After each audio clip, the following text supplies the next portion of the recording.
So hello students, स्वागत है आप सभी का एक बार फिर से हमारे नए लेक्चर के अंदर।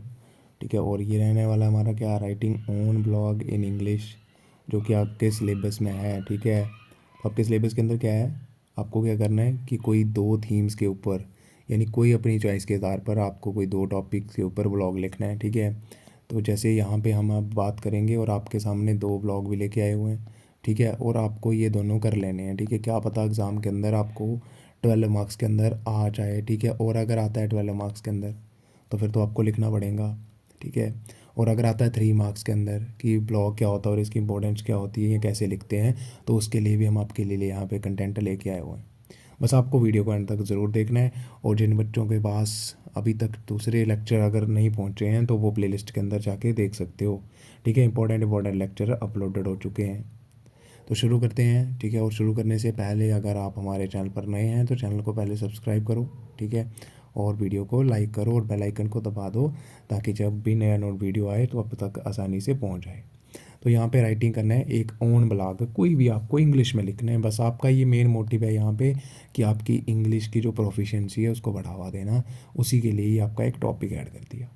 ठीक है, अब देखो ब्लॉग क्या होता है, व्हाट इज़ ब्लॉग। तो ब्लॉग क्या होता है ना, इसको हम क्या बोलते हैं, अपन अपन अगर सिंपल में बोले ना, तो सिंपल में आपने देखा होगा कि guys welcome to my blog. बस वो बोल के ब्लॉग है, यहाँ पे हम लिखते हैं। ठीक है, मतलब अपने ओपिनियंस, अपने थॉट्स, अपने आइडियाज़ शेयर करते हैं। ठीक है, तो यहाँ पे देखो, शुरू से देखो, ध्यान से देखो। अब कहता है, क्या कहता है, कहता है कि ब्लॉग क्या होता है। ये blog is also known as a web blog. ठीक है, इसको अपन क्या कहते हैं, एक वेब ब्लॉग होता है। वेब मीन्स हम यहाँ पे सॉफ्टवेयर का यूज़ करते हैं, टेक्नोलॉजी का उपयोग करते हैं।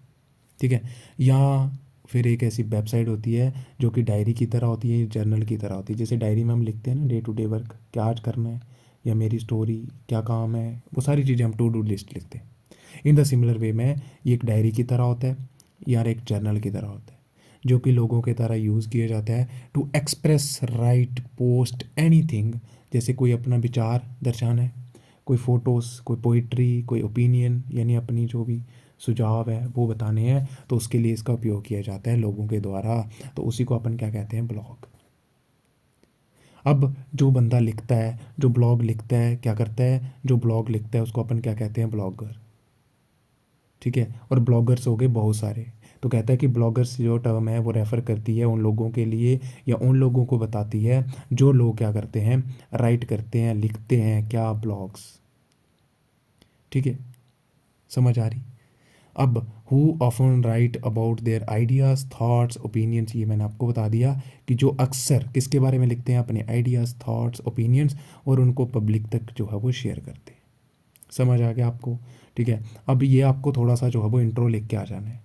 ठीक है, अब देखो यहाँ पे अगर अगर अगर ब्लॉग के एक से ज़्यादा राइटर हैं तो उसको अपन क्या बोलते हैं, अगर हैं then it is known as community. Community क्या बोलेंगे अपन, कम्युनिटी, टीम, या फिर ग्रुप ब्लॉग्स। क्या बोलेंगे, कम्युनिटी, टीम या ग्रुप ब्लॉग्स। बिकॉज क्यों बोलेंगे, क्योंकि यहाँ पे एक से ज़्यादा राइटर हैं, यानी एक से ज़्यादा जो है वो ब्लॉग जो है वो तैयार किया गया है। बस। ठीक है, अब या फिर एक से ज़्यादा ब्लॉगर या एक से ज़्यादा पर्सन के यहाँ पे थॉट है जो कि एक्सप्रेस हो रहे हैं इन अ सिंगल ब्लॉग के अंदर। तो इसीलिए अपन क्या बोलते हैं इसको, कम्युनिटी, टीम या ग्रुप ब्लॉग्स। बस इतना याद रखना है। उसके बाद देखो, कहते हैं कि ब्लॉगिंग जो है वो कैसे हेल्प करेगा, किसकी, जो लिख रहा है ब्लॉग उसकी कैसे हेल्प करेगा।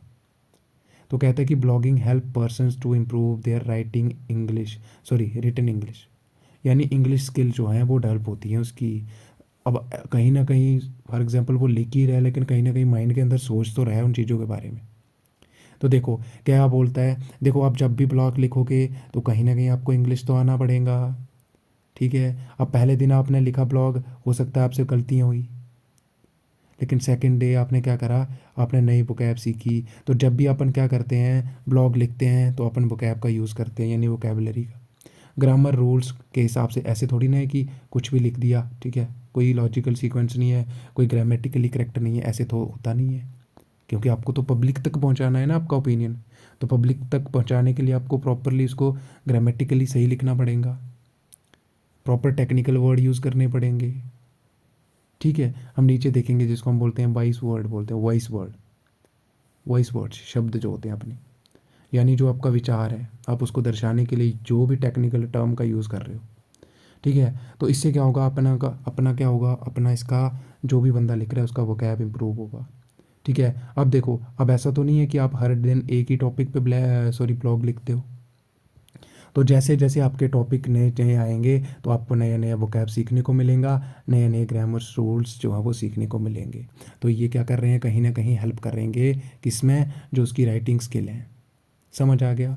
अब देखो, फीडबैक मिलता है, फीडबैक मिलता है कैसे मिलता है। फॉर एग्जांपल आपने जो है वो अभी एक ब्लॉग लिखा और वहाँ पे ना आपने देखा कि नेगेटिव कमेंट बहुत आ रहे हैं, और उन्होंने लिखा कि ब्रो ब्रो आपको क्या करना था, यहाँ पे ये सेंटेंस आपका ऐसे नहीं होना था। तो आप क्या करोगे कि फीडबैक पे जो भी फीडबैक मिलता है आपको किससे, व्यूअर से, आपको क्या मिल रहा है वहाँ पे, आपको एक गलतियों जो भी आपकी वीकनेस है वो मिल रही हैं। अच्छा, यहाँ पे मैंने गलती करी, अब मैं नेक्स्ट टाइम ऐसा नहीं करूँगा। तो इससे भी आपका जो राइटिंग स्किल है वो क्या हो जाएगा, इम्प्रूव हो जाएगा, ठीक है। तो इस तरह से जो है वो ब्लॉगिंग हमारा जो है वो हेल्प करता है किसमें, इंग्लिश को जो भी हम राइट करते हैं यानी लिखने में, ठीक है। अब देखो, कुछ यहाँ पे छोटे से मैंने लिख रखे हैं टाइप्स, आप ऐसे ही लिख के आ जाओगे बिकॉज ये आपके सिलेबस में नहीं है, विकास ये आपके सिलेबस में नहीं है। लेकिन अगर आपको अच्छा आंसर बनाना है तो सिर्फ आपको क्वालिटी मिलेगी यहाँ पे, ठीक है, कोई क्वांटिटी नहीं मिलेगी।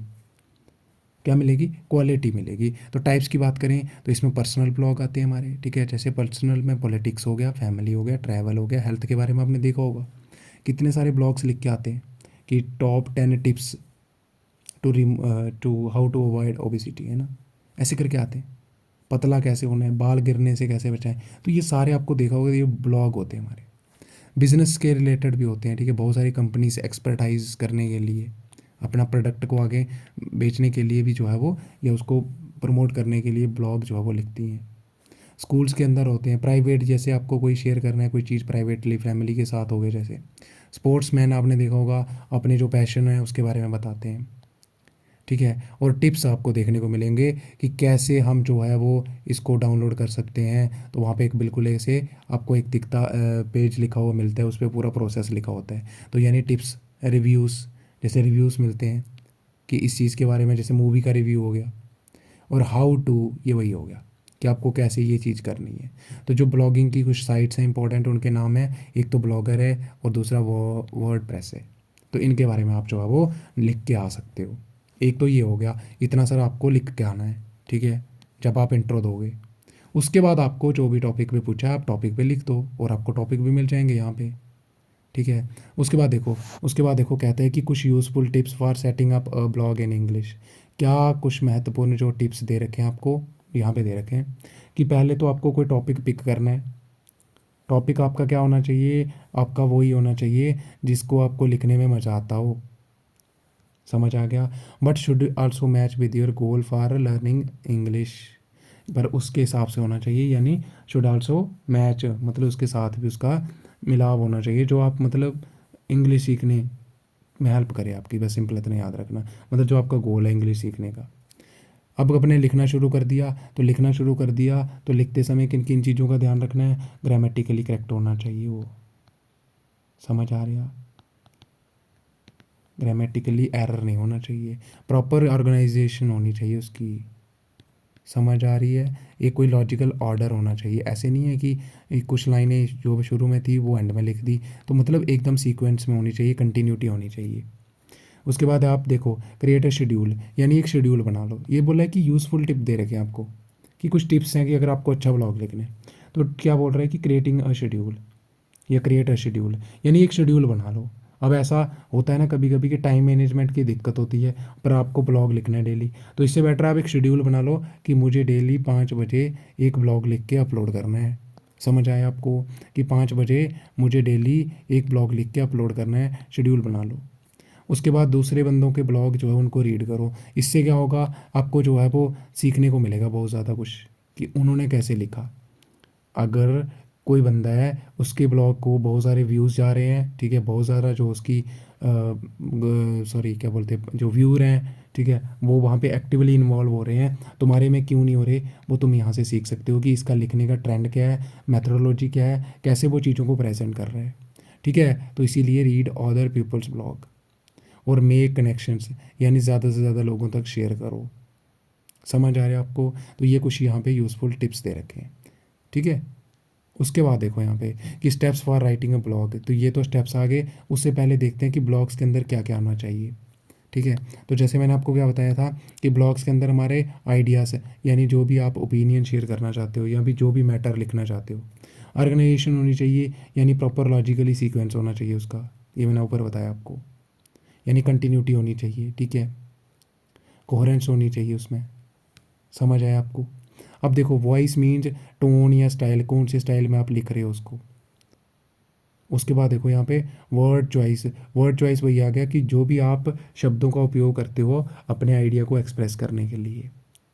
और सेंटेंस की फ्लुएंसी होनी चाहिए, यानी जो भी आप सेंटेंस लिख रहे हो वो एकदम सिंपल होने चाहिए और अंडरस्टैंडेबल होने चाहिए by the reader, easily. Fluency क्या होती है? स्पीड ऑफ जो पढ़ने की आपकी या बोलने की क्षमता होती है, ठीक है, कितना फास्ट बोल सकते हो आप। प्रेजेंटेशन, यानी इस तरीके से आपको उसको प्रेजेंट करना है ताकि जो व्यूअर हैं वो अट्रैक्ट रहें जो भी आपका ब्लॉग है उसकी तरफ, यानी उनकी अटेंशन गेन कर पाए वो। इस तरीके से आपको लिखना है। जैसे मैं आपको ये दिखा रहा हूँ तो कहीं ना कहीं आपकी जो अटेंशन है वो ज़्यादा अट्रैक्ट हो रही होगी। और यहीं पे अगर मैंने थ्योरी लिखी होती है ऐसे ऐसे ऐसे ऐसे करके, तो आप जो है ना, आप सोचते कि क्या लिख रखा है, मुझे समझ नहीं आ रहा कुछ भी। तो समझ आया, ठीक है। अब यहाँ पे कुछ स्टेप्स दे रखे हैं कि जब भी अपन ब्लॉग लिखते हैं तो उसमें क्या करते हैं। सबसे पहले तो आप प्लान करते हैं अपन कि मुझे ना एक ब्लॉग लिखना है। अब ब्लॉग लिखना है तो उसके लिए अपने को ना एक आउटलाइन लिखनी है कि अच्छा मैं ऐसे लिखूँगा आज। फिर मुझे रिसर्च करनी है। रिसर्च मीन्स वही आ गया कि मुझे किसी के, अगर किसी ने इस टॉपिक के ऊपर ऑलरेडी कोई ब्लॉग लिखा है तो मैं उसको मैंने रिव्यू करना है, उसने कैसे लिखा है, ठीक है। उसकी इंगेजमेंट, जो ऑडियंस की इंगेजमेंट है वो ज़्यादा क्यों है, क्या रीज़न है, ऐसा क्या लिखा है उसने, या किस तरीके से लिखा है, वो सारी चीज़ें अपन उस पर रिसर्च करेंगे। Review of the related blogs ही हो गया हमारा। अब देखो फिर हम लिखेंगे तो लिखते समय हमें कुछ चीज़ों का ध्यान रखना है, क्या कि हमारी जो क्वालिटी है वो अच्छी होनी चाहिए, यानी उस पर फोकस करना है। और हमारा जो भी है, जो भी लिख रहे हैं वो ग्रामेटिकली करेक्ट होना चाहिए। अब देखो लिख लिया, लिखने के बाद अपन क्या करेंगे, फिर से उसका रिव्यू करेंगे कि कहीं गलती तो नहीं होगी, ठीक है। यानी कोई गलती हो गई है, अगर हो गई है तो उसको आइडेंटिफाई करो और उसको सुधार करो, रेक्टिफाई करो। तो ये अपन करेंगे। और देन आ जाएगा optimise the blog, post, social, ये सोशल होगा, ठीक है, SOCIAL। और शेयर इंगेजमेंट, ये सारी चीज़ें भी मुझे, जैसे आप लिंक ऐड कर देते हो, ठीक है, कोई एक्सटर्नल साइट का। समझ आया? देन आ जाएगा कंक्लूजन, यानी लास्ट रैप अप कर दोगे एंड देन पब्लिश। तो ये आप जो है वो ऐसे करके ही बना सकते हो, ठीक है। इसमें ज़्यादा लिखने की ज़रूरत नहीं है आपको।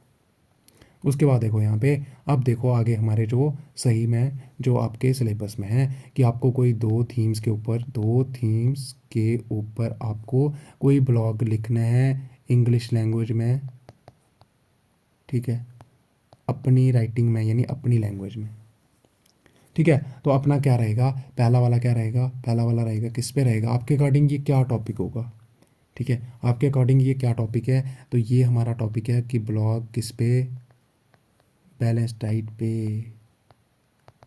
लेकिन जब भी अपन ब्लॉग लिखते हैं ना तो अपन सीधा बैलेंस डाइट नहीं लिखते। इससे क्या होगा, कोई पढ़ने आएगा नहीं, आएगा पढ़ने, अट्रैक्ट नहीं होगा जो व्यूअर है। तो इसीलिए अपना जो टाइटल है वो हमेशा अट्रैक्टिव होना चाहिए, यूनिक होना चाहिए, जिससे क्या है, जो ऑडियंस है या जो व्यूअर है वो एकदम से आ जाए, अच्छा इतना खतरनाक नाम लिखा हुआ है, चलो देखते हैं इसमें क्या है। तो क्या आ गया title, the art of balancing act, unveiling the secrets of well balance diet. यानी मैं आपके सामने क्या हो रहा हूँ, व्हील क्या होता है, घूंघट, तो घूंघट हटा रहा हूँ मैं, किसका, कि क्या क्या सीक्रेट्स होते हैं एक अच्छी जो बैलेंस डाइट होती है। तो ये आपका टाइटल आ गया, आप एग्ज़ाम के अंदर भी वैसा ही लिखोगे। समझ आ रहा है आपको? उसके बाद आ जाएगा इंट्रोडक्शन, ठीक है। तो हमारे, मैंने बताया था 4 पार्ट होते हैं जब भी अपन क्या लिखते हैं, एक ब्लॉग लिखते हैं। सबसे पहले अपना क्या रहता है, सबसे पहले अपना क्या रहता है, जैसे मैंने आपको बताया, अपना क्या रहता है, टाइटल। सेकंड पार्ट अपना क्या रहता है, इंट्रोडक्शन, क्या रहेगा अपना, इंट्रोडक्शन। और अपना थर्ड पार्ट क्या रहेगा अपना थर्ड पार्ट, बॉडी, यानी जो भी आप अपना कंटेंट आइडिया लिख रहे हो। और फोर्थ पार्ट अपना रहता है कंक्लूजन, एकदम शॉर्ट में रैप अप करना। समझ आया आपको? तो देखते हैं अभी यहाँ पे, ठीक है। तो इंट्रोडक्शन देखो, इसमें बताने की ज़रूरत नहीं है, बैलेंस डाइट के बारे में ही लिखना है आपको। लेकिन लिखना किस प्रकार से, बस वो थोड़ा क्या होना चाहिए आपका, थोड़ा एकदम हाई लेवल का होना चाहिए, समझ आया आपको?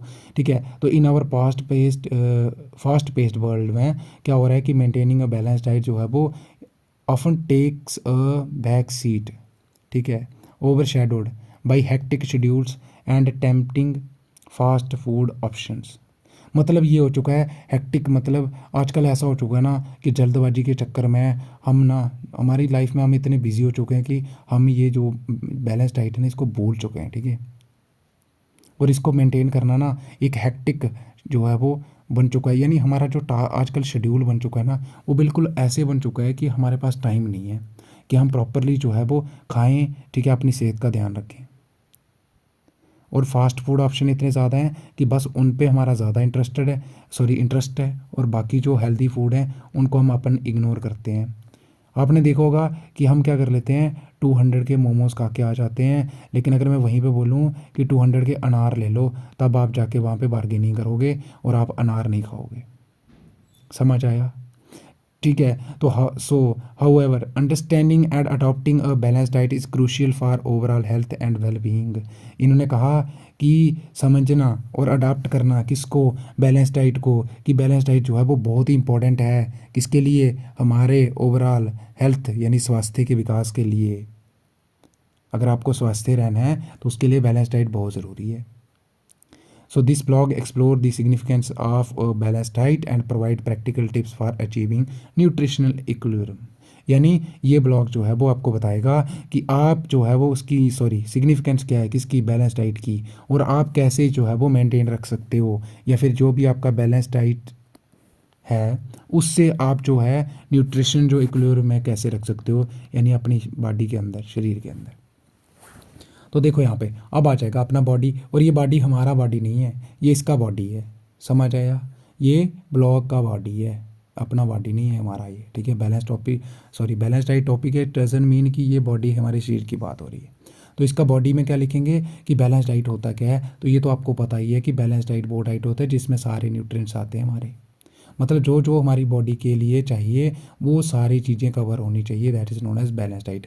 मतलब ऐसी कोई भी डाइट जिसके अंदर अपन सारी चीज़ें कवर करते हैं जो अपन की ग्रोथ एंड वेलबींग के लिए, हेल्थ के लिए प्रॉपर चाहिए होती हैं, ठीक है, जिसमें कार्बोहाइड्रेट्स, प्रोटीन्स, फैट्स, ठीक है। A balance diet comprises a mix of macronutrients, और मैक्रोन्यूट्रिएंट्स वो होते हैं जो अपने को ज़्यादा क्वांटिटी में चाहिए, माइक्रो मीन जो स्मॉल क्वांटिटी में चाहिए, जैसे विटामिन एंड मिनरल्स उतने ज़्यादा नहीं चाहिए। अच्छा मुझे ये बताना, मिनरल्स जो हैं वो हमारी बॉडी को एनर्जी देते हैं कि नहीं देते हैं, इसका आंसर मुझे आप कमेंट सेक्शन के अंदर ज़रूर बताओगे, ठीक है। इन द राइट प्रोपोर्शन, मतलब एकदम सही क्वांटिटी में, ऐसे मान लो, ठीक है। So it is not about deprivation, ठीक है, but rather adopt making wise choices to meet your body's nutrition needs, ठीक है। ये क्या है, एक मतलब एक बुद्धिमान चॉइस है, ठीक है, ताकि जो भी हमारी बॉडी को चाहिए, जो भी न्यूट्रिशन नीड्स हैं उनको फुलफ़िल करना, वो पूरी करना, ठीक है। The benefit of balance diet, यानी बैलेंस डाइट के बेनिफिट क्या होंगे, तो इससे अपना वेट भी जो है वो प्रॉपर रहेगा, एनर्जी लेवल अपना सही रहेगा, डिज़ीज़ से हम बचेंगे, जब हमारी हेल्थ सही होगी तो डिज़ीज़ लगने के चांस कम हो जाते हैं। वही लिखा हुआ है यहाँ पे वेट मैनेजमेंट, तो देखो यहाँ पे वेट मैनेजमेंट, एनर्जी लेवल और डिजीज़ से प्रिवेंशन। अब देखो क्या बोलता है ये अपने को, क्या बोलता है अपने को कि ये बैलेंस डाइट कंट्रीब्यूट करता है to maintaining a healthy weight, reduce करता है the risk of obesity related issues. देखो अगर आपका डाइट अच्छा है, ठीक है, आप सिट्रस फ्रूट ले रहे हो तो आपका मोटापा, पेट आ जाता है बाहर, वो नहीं आएगा, आपका हेल्दी वेट रहेगा, ठीक है।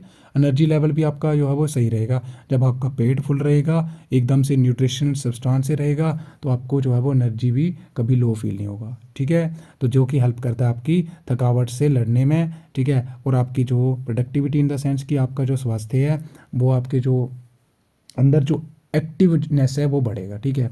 अब डिजीज़ से भी बचाता है, ठीक है। Well balance diet helps prevent chronic diseases by fortifying the immune system. ये फोर्टिफाइंग क्या हो गया, फोर्टिफाइंग क्या होता है, फोर्टिफाई क्या होता है, फोर्टिफाई होता है यानी जो आप बाउंड्री बनाते हो ना एक किले के आसपास, तो इन द सिमिलर वे में जो अपना इम्यून सिस्टम होता है, इम्यून सिस्टम वो सिस्टम होता है जो डिजीज़ के खिलाफ लड़ता है, ये आप सबको पता होगा, ठीक है।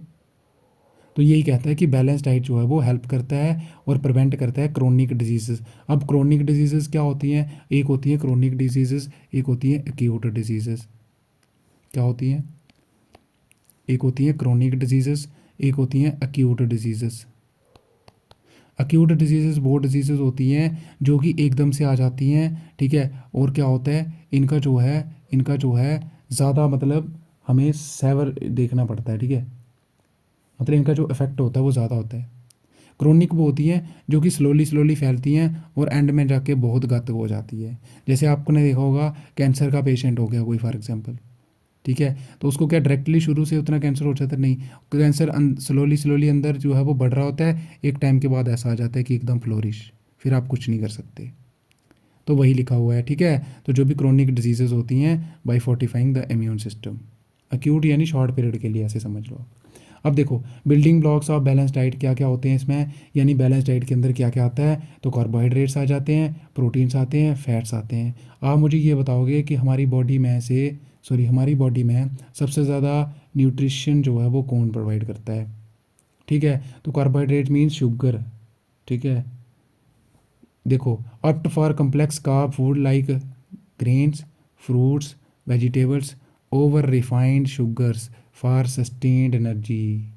यानी अपनी बॉडी के अंदर एनर्जी मेंटेन रखने के लिए या उसको बरकरार रखने के लिए आपको क्या करना है, ये वाली चीज़ें खानी है। फ्रूट्स खाओ, वेजिटेबल्स खाओ, रिफाइंड शुगर्स के बजाय। समझ आया? प्रोटीन्स खाओ, ठीक है, जिसमें आपकी पल्सेस वगैरह, पोल्ट्री, फिश, बीन्स, ये खाओ, ठीक है, instead of fast food. Fat के बजाय, फैट के लिए आपको क्या खाना है? एवोकाडो नट्स खाओ, अलाइव खाओ। लेकिन हमें क्या नहीं खाने हैं? ये सैचुरेटेड एंड ट्रांस फैट्स नहीं खाने हैं, इनको कम करो, ठीक है। और ये जो फास्ट फूड के पीछे आप भागते हो, इसके पीछे भी नहीं भागना है। समझ आया? तो ये आप जो है वो लिखोगे सारा। अब क्या आता है? Micro nutrients matter. तो इसमें विटामिन और मिनरल्स आ जाते हैं, ठीक है। मैक्रो ये तो हो गए हमारे, मैक्रो हो गए ये ऊपर, ठीक है। तो माइक्रो में आते हैं जो स्मॉल क्वांटिटी में चाहिए होते हैं। विटामिन्स और मिनरल्स आ जाते हैं हमारे, जो कि एनर्जी तो नहीं देते हमारी बॉडी में, लेकिन हाँ अगर इनकी डेफिशिएंसी हो जाती है तो हमारे जो ऑर्गन होते हैं ना वो सही से काम नहीं करते। बस इतना याद रखना, ठीक है। ये याद रखना, जैसे विटामिन ए होता है, तो अगर इसकी डेफिशिएंसी हो जाती है तो हमें नाइट ब्लाइंडनेस हो जाता है, आप सबको पता है, ठीक है। देखो एनर्जी तो नहीं दे रहा, लेकिन जो हमारे बॉडी के फंक्शन ऑर्गन है उनकी फंक्शनिंग में हेल्प ज़रूर कर रहा है। समझ आया? तो इन्होंने कहा देखो देखो, जो आपकी प्लेट है ना, यानी जो आपकी थाली है ना, वो क्या होनी चाहिए? एकदम रेनबो की तरह होनी चाहिए, कलरफुल। क्या लिखा हुआ है यहाँ पे कि ensure a rainbow on your plate. इसका कहने का मतलब क्या हुआ कि आपके ना अलग अलग फ्रूट खाओ, क्योंकि अलग अलग फ्रूट से हमें अलग अलग विटामिन मिलते हैं। समझ आया आपको? वेजिटेबल्स खाओ, ठीक है, टू ऑब्टेन इसेंशियल विटामिन। और मिनरल्स आपको ऐसे फूड खाने हैं जिनके अंदर calcium, iron, magnesium rich food, जो कि हमारी बोन और हड्डियों के लिए, दोनों के लिए ज़रूरी होते हैं। अब क्या कहता है? पोर्शन कंट्रोल एंड मॉडरेशन, ठीक है। तो ये कहता है कि बी माइंडफुल ऑफ पोर्शन, मतलब कितना खाना है, ठीक है, ज़्यादा भी मत खा लेना, ठीक है। उसके बाद कहता है उतना खाओ जिससे आपका हेल्दी वेट जो है मेंटेन रहे। Practise moderation with intelligent trades to strike a balance between enjoyment and nutritional responsibility. और उसके बाद हाइड्रेशन, तो द अनसंग हीरो, देखो कितना अच्छा टाइटल दे दिया इसको। अनसंग हीरो मतलब इसके बारे में कोई गाता नहीं है, लेकिन अगर पानी नहीं होगा ना हमारी बॉडी के अंदर, आपने देखा होगा 70% ऑफ द वाटर जो ह्यूमन बॉडी उसके पानी होता है अंदर। अगर ये नहीं होता तो अंदर कुछ भी नहीं होता, यानी कोई भी काम नहीं हो पाता। समझ आया? जैसे अगर डाइजेशन करनी है, ठीक है, अब्जॉर्प्शन करनी है, ओवरऑल बॉडी के फंक्शन, ये सारे के सारे बिना वाटर के पॉसिबल नहीं है, ठीक है। और लिमिट शुगरी ड्रिंक्स, यानी जो ये शुगर वाली आर्टिफिशियल जो क्या बोलते हैं अपन इसको, अडल्ट्रेंट्स जो ड्रिंक्स हाँ आती हैं, जो हमारी जिसके अंदर आपको दिखता है कि बहुत मीठा है, वो सारी आर्टिफिशियल शुगर्स वगैरह डाली होती हैं, ठीक है। तो वो नहीं खानी है, उसके बजाय यानी वो नहीं पीनी है, उसके बजाय हमें पानी पीना है। तो ये आप लिख के आ जाओगे और कंक्लूजन में लास्ट कंक्लूड कर दोगे, ठीक है, कि achieving a balance diet is not about rigid rules but rather sustainable lifestyle. यानी एक सतत जो है वो हमारा लाइफस्टाइल है, चॉइस है। समझ आया आपको? By embracing a variety of nutrient dense foods, यानी ज़्यादा वो वाले फूड खाओ कि कौन से, जो कि न्यूट्रिएंट रिच हैं, ठीक है। एंड स्टेइंग हाइड्रेटेड रहना है, ज़्यादा से ज़्यादा पानी पियो और कोल्ड ड्रिंक मत पियो, ठीक है। तो यही आएगा, फास्ट फूड मत खाओ। वही आ गया, let us embark on the journey of nourishing our bodies and mind for lasting wellbeing, ताकि ज़्यादा देर तक हम स्वस्थ रहेंगे, और तब भी रहेंगे जब हम ये लेंगे। अब एक और आ गया हमारा टॉपिक, दैट इज़ ठीक है, ये हमारा किस पे होगा, आप बताओ मुझे किस पे होगा ये इंटरनेट पे है, ठीक है, किस पे है, इंटरनेट पे है। तो इसीलिए ये दो टॉपिक मैंने चूज़ करे, बिकॉज ये कहीं ना कहीं आपके साथ या आपकी रियल लाइफ के साथ क्या है, रिलेटेड है। समझ आया आपको? अब देखो यहाँ पे टाइटल क्या है हमारा, अब टाइटल दोगे तो खतरनाक देना है, अट्रैक्टिव टाइटल होना चाहिए। नेविगेटिंग द डिजिटल सीज, ठीक है, डिजिटल सी है, हमें दिखता नहीं है, लेकिन हम यहाँ बैठे कहाँ पहुँच जाते हैं, यूके में। समझ आया? तो एक समुंदर है, ठीक है, डिजिटल सी है जो हमें दिखता नहीं है, और जर्नी थ्रू दी इंटरनेट। तो इंट्रोडक्शन की बात करो, वही लिखोगे कि in our interconnected world the internet has become an integral part of our daily life, यानी हमारी ज़िंदगी का ना एक अहम हिस्सा बन चुका है। क्यों? क्योंकि आजकल बिना इंटरनेट के हम कुछ नहीं कर पाते, ठीक है। तो this blog explores the vast expense of the digital realm, delving into its evolution, impact on society and the endless opportunity it present है। यानी क्या इसका एवोल्यूशन कैसे हुआ, इम्पैक्ट क्या है इसका सोसाइटी पे। इम्पैक्ट हमेशा पॉजिटिव भी हो सकता है, नेगेटिव भी हो सकता है, ठीक है, दोनों देखेंगे। और एंडलेस अपॉर्चुनिटीज़ इट प्रेजेंट, क्या क्या अपॉर्चुनिटीज़ जो है वो हमें देता है ये। तो ये आप ऐसे करके भी लिख दोगे एग्ज़ाम के अंदर, ठीक है, ये ध्यान रखना। ये ऐसे नहीं लिखा है मैंने शौक के लिए, आप ऐसे लिखोगे वहाँ पे, या ऊपर लिख देना इसको यहाँ पे, ठीक है, टाइटल की जगह पे। अब क्या हुआ, अर्ली डेज़ में क्या हुआ, तो आप सबको पता है क्या आया था सबसे पहले अर्पनेट आया था, दुनिया का पहला इंटरनेट था, ये आपको पता है। फिर वर्ल्ड वाइड वेब आया, टिम बर्नर ली लेके आए, जिसकी वजह से हम आज वेबसाइट जो है वो एक्सप्लोर कर पाते हैं।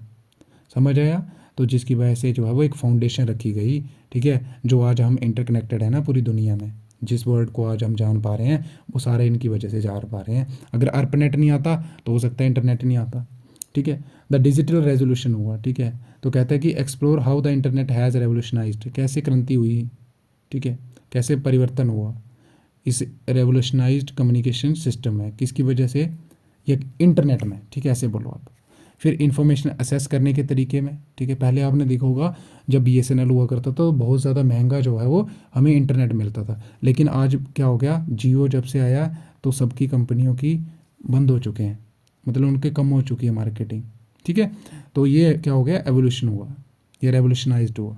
From the rise of social media to the democratisation of knowledge, ठीक है, democratisation of knowledge, the digital revolution has reshaped the way we connect and consume content. तो देखो पूरा चेंज कर दिया सिस्टम, हम कैसे कनेक्ट करते हैं, कैसे कंज्यूम करते हैं कंटेंट को, आजकल हर चीज़ मिल जाती है इंटरनेट पे, ठीक है। उसके बाद चैलेंजेस एंड कंट्रोवर्सीज क्या है इसकी, ठीक है, तो इसमें यही है जैसे साइबर थ्रेट के चांसेस होते हैं, ठीक है, और मिस इन्फॉर्मेशन स्प्रेड करने के, ठीक है, और दूसरा कुछ प्राइवेसी कंसर्न्स भी होते हैं, ठीक है, डेटा वगैरह लीक हो जाता है, आपने देखा होगा। तो ये कुछ इसके क्या आ गए, चैलेंजेस एंड कंट्रोवर्सीज, ये आप लिख दोगे। उसके बाद आ जाएगा ई कॉमर्स में इसका उपयोग होता है, यानी इलेक्ट्रॉनिक कॉमर्स करते हैं हम, डिजिटल इकोनॉमी, ठीक है, इकोनॉमी जिसको अपन बोलते हैं। आप जो है वो व्यापार करते हो, बिजनेस में यूज़ करते हो, ऑनलाइन शॉपिंग में यूज़ करते हो, ठीक है, तो ये सारा चीज़ आ जाएगा। उसके बाद इनोवेशन एंड टेक्नोलॉजी, ठीक है, तो बहुत सारी न्यू टेक्निक्स आ रही हैं, आर्टिफिशियल इंटेलिजेंस आ गया, रोबोट्स बन गए आजकल, ठीक है। और उसके बाद आ जाएगा इंटरनेट ऑफ थिंग्स, यानी जो जो हम गूगल पे सर्च करते हो, समझ आया आपको, जो जो आप गूगल पे सर्च करते हो, ठीक है, जो चीज़ भी आप इन्फॉर्मेशन चाहिए होती है, तो that is known as internet of things.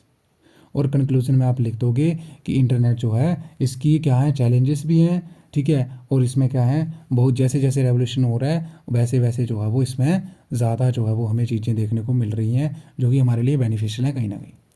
So that's it, ये आप सारी चीज़ें लिख लोगे, ठीक है, इसमें इतना कुछ समझ आने वाला नहीं है। So that's it. और ये लेक्चर आज हमारा रहा है शॉर्ट की, कोई बात नहीं, अच्छी बात है, शॉर्ट ही रहना चाहिए, ठीक है। सो आई होप कि आपको कहीं ना कहीं पता चल गया होगा, और ये जो मैंने 2 टॉपिक बताए ना आपको, बस ये आपको करके जाना है अच्छे से, ठीक है, उतना टफ नहीं है, ठीक है, बस आपके आधे घंटे की गेम है, ठीक है। बाकी आप नोट्स देख लो यहाँ से शॉर्ट, ठीक है, मैंने शॉर्ट ही बनाए इसीलिए ताकि आपको दिक्कत ना हो, ठीक है। वैसे तो कंटेंट आप जितना मर्जी ढूंढ लो गूगल पे जाके, आपको बहुत सारा मिल जाएगा, ठीक है, लेकिन ऐसे सिस्टमेटिक तरीके से नहीं मिलेगा आपको, और गारंटी देता हूँ कि अगर मिल गया तो मुझे बता देना कि हाँ मिल गया वहाँ पे, ठीक है। So bye bye. एंड मैंने बताया आपको कि नेक्स्ट लेक्चर के लिए आपको क्या करना है, अगर आपके पास जल्दी से पहुंच जाए तो उसके लिए आपको एक ही काम करना है, कनेक्ट रहें हमारे साथ, ठीक है। और चैनल को अभी सब्सक्राइब कर दे, ठीक है, अगर आपकी हेल्प हो रही है सो। और वीडियो को लाइक करना नहीं भूलना भाई लोग, आप लोगों ने, ठीक है, कर दिया करो लाइक, ठीक है। सो इससे हमें भी मोटिवेशन मिलती है, ठीक है। देखो मेहनत तो लगती है ना, देखो। और अगर आपको लगता है कि ऐसा कंटेंट बीएड के रिलेटेड किसी ने ऑलरेडी प्रोवाइड करा है तो उसका भी मुझे बता देना कमेंट सेक्शन के अंदर टैग मार के, ठीक है, ऐसा कंटेंट, ठीक है। तो फिर मैं मान जाऊँगा कि नहीं मेरी मेहनत जो है वो ऐसे ही है, ठीक है। So bye bye and have a good day.